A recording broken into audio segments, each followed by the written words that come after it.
இங்கே விநாயகர் பார்த்தீங்கன்னா அவர் தான் முழுமுதற் கடவுளாக இருக்கார். சிவலோக கணபதி, வளைய விநாயகர், பெரியவர் அப்படிங்கிற பேர்லாம் அவர் தான் இருக்கார். இந்திரன் வந்து காவேரி ஆற்றங்கரையில் வந்து அமர்ந்து மணலால் ஒரு சிவலிங்கம் செய்து வழிபட்ட ஸ்தலம்.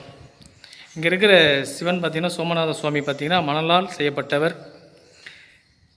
இந்திரன் வந்து ஆசைப்படுறாரு நடன காட்சியை பார்க்கணும் அப்படின்னு சொல்லி. நார்த்துன்னு நடராஜர். இங்கே இருக்கிற நடராஜர் பார்த்திங்கன்னா சுதை வடிவத்தில் இருப்பாங்க. இங்கே வந்து பார்த்திங்கன்னா மண்ணால் சுடப்பட்ட நடராஜர்.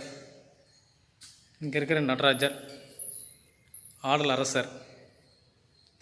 இந்த ஆலயத்தோட சிறப்பே பார்த்திங்கனாலே ஆனந்த தாண்டவ மூர்த்தி. ஆவணி மாதத்தில் பார்த்திங்கன்னா சூரியன், ஏன்னா சூரியனார் வந்து இங்கே வழிபட்டனால சூரியன் பகவான் தான் வந்து இந்த ஆலயத்திலிருந்து